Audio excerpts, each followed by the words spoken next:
नमस्कार साथियों। साथियों आपका रोजगार आईटीआई अवधेश में स्वागत है।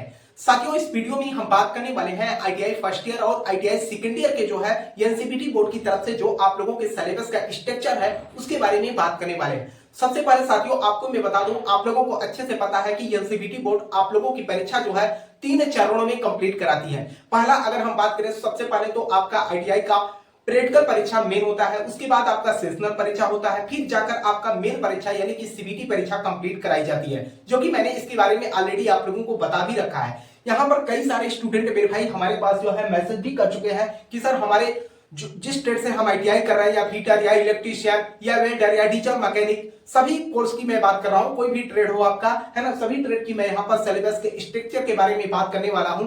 और साथ में आपको मैं बता दूं यहाँ पर जो आप लोगों के सिलेबस का स्ट्रक्चर है उसके बारे में विशेष रूप से आपको ध्यान रखना होगा।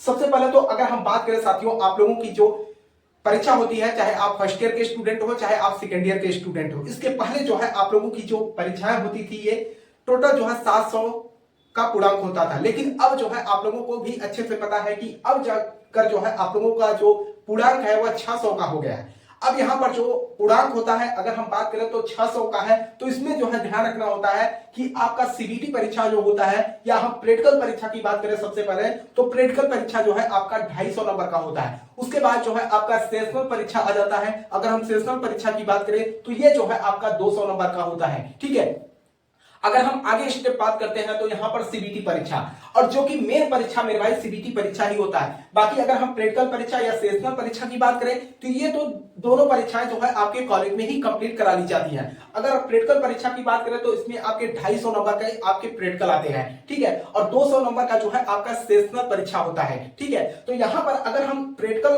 की परीक्षा की और सेशनल परीक्षा का दोनों का नंबर ऐड करें तो यहाँ पर 450 नंबर तो मेरे भाई यहीं पर निपट जा रहा है। बाकी अगर हम यहाँ पर सीबीटी परीक्षा की बात करें तो सीबीटी परीक्षा जो है आप लोगों का यहाँ पर देख सकते हो 150 नंबर का होता है, यानी कि जो आप मेन परीक्षा देंगे जो एनसीईआरटी बोर्ड जो है कंप्लीट कराती है। बाकी प्रैक्टिकल परीक्षा की अगर आप बात करोगे तो प्रैक्टिकल परीक्षा जो है एनसीईआरटी बोर्ड कंप्लीट कराती है, लेकिन एनसीईआरटी बोर्ड क्या करती है, ट्रांसफर करती है उसके बाद नंबर को, है ना, वो प्रोसेस अलग है, उसके बारे में आपको नहीं जाना है। बाकी यहाँ पर अगर हम बात करें सीबीटी परीक्षा की तो जो सीबीटी परीक्षा होता है आपका, इसमें जो है आपको ध्यान रखना होता है क्योंकि यहीं पर जो है स्टूडेंट गलतियां कर देते हैं। सबसे पहले तो आप जिस ट्रेड से आईटीआई कर रहे हैं, ठीक है, जिस भी ट्रेड से आईटीआई कर रहे हैं, जैसे अगर आपका फीटर है चाहे इलेक्ट्रीशियन है, कोई भी ट्रेड हो, ठीक है, उससे रिलेटेड आपके 38 प्रश्न पूछे जाएंगे।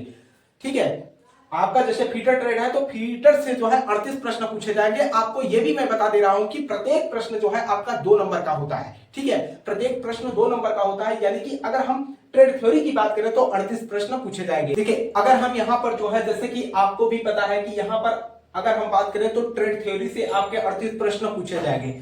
उसके बाद जो है 6 प्रश्न आपके वर्कशॉप कैलकुलेशन एंड साइंस से होते हैं और 6 ही प्रश्न आपके इंजीनियरिंग ड्राइंग से होते हैं। पहले क्या होता था कि इंजीनियरिंग ड्राइंग का पेपर ऑफलाइन होता था जो कि आपके कॉलेज में ही कंप्लीट कराया जाता था, लेकिन अब ऐसा नहीं होता है। एनसीईआरटी बोर्ड केवल 6 प्रश्न आपको इंजीनियरिंग ड्राइंग में पूछेगी।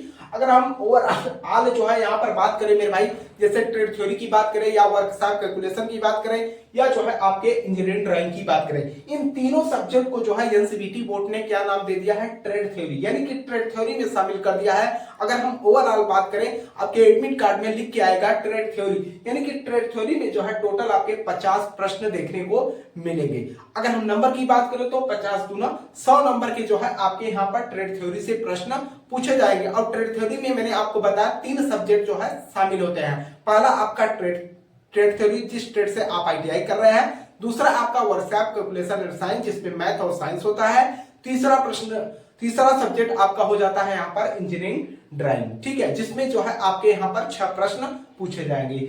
आगे हम बात करते हैं एम्प्लॉयबिलिटी स्किल की। तो अगर हम एम्प्लॉयबिलिटी स्किल की बात करें मेरे भाई तो यहाँ पर जो है आपके 25 प्रश्न पूछे जाते हैं, जिसमें आपकी जो है बेसिक नॉलेज से होते हैं, कंप्यूटर से प्रश्न होते हैं, व्यवहारिक नॉलेज से होते हैं, है ना, कि आप वर्कशॉप में कार्य कर रहे हो तो उस समय आपको क्या सावधानी बरतनी चाहिए, या जैसे कि एग्जाम्पल के रूप में अगर हम बात करें आपके साथी कार्य कर रहे हैं, अगर उनके साथ कोई दुर्घटना हो जाती है तो क्या आप करेंगे। कुल मिलाकर अगर हम बात करें तो व्यवहारिक ज्ञान होता है आपके एम्प्लॉयबिलिटी स्किल में। कुछ आपके इंग्लिश के भी पार्ट इसमें पूछे जाते हैं। ठीक है, तो अगर हम बात करें तो यहाँ पर ओवरऑल अगर बात किया जाए तो 150 नंबर का जो है आपकी यहाँ पर सीबीटी परीक्षा कंप्लीट कराई जाती है। तो इसमें चाहे आप आईटीआई फर्स्ट ईयर के स्टूडेंट हो, चाहे आप आईटीआई सेकेंड ईयर के स्टूडेंट हो, अगर हम सिलेबस के स्ट्रक्चर की बात करें तो कोई परिवर्तन नहीं होता, सेम रहता है। लेकिन जो पठन पाठन है मेरे भाई उसमें अंतर होता है। कहने का मतलब आपको जो सिलेबस की पढ़ाई करनी है उसमें जो है भिन्नता होती है। बाकी अगर हम सिलेबस के स्ट्रक्चर की बात करें, यानी कि किस सब्जेक्ट में कितना नंबर पूछा जाता है, तो चाहे आप आईटीआई फर्स्ट ईयर के स्टूडेंट हो, चाहे आप आईटीआई सेकेंड ईयर के स्टूडेंट हो, सभी के लिए क्या है जो है नंबर सेम रखा गया है। ठीक, इस बात को लेकर आप लोग सबसे ज्यादा मेरे भाई कंफ्यूजन में थे, इसीलिए साथियों हम ये वीडियो लेके आया ताकि आपको ये इंफॉर्मेशन मिल सके। और आप लोगों की तरफ से काफी कमेंट और मैसेज इस बात को लेकर आ रहा था, तो हमने सोचा आपको एक वीडियो के माध्यम से सारी इंफॉर्मेशन दे दें। तो मुझे उम्मीद है साथियों कि आप लोगों को समझ में आ गया होगा। फिर भी अगर आपको यहाँ पर कोई भी डाउट हो तो आप नीचे कमेंट बॉक्स में कमेंट कर दीजिएगा ताकि मैं आप लोगों की यहाँ पर हेल्प कर सकूं। और जो भी साथी मेरे भाई चैनल पे पहली बार हो, चैनल को भी सब्सक्राइब कर लीजिएगा ताकि आपको आईटीआई से रिलेटेड हर अपडेट की जानकारी मिल सके। तब तक के लिए आपसे मिलते हैं नेक्स्ट वीडियो में, तब तक के लिए जय हिंद जय भारत।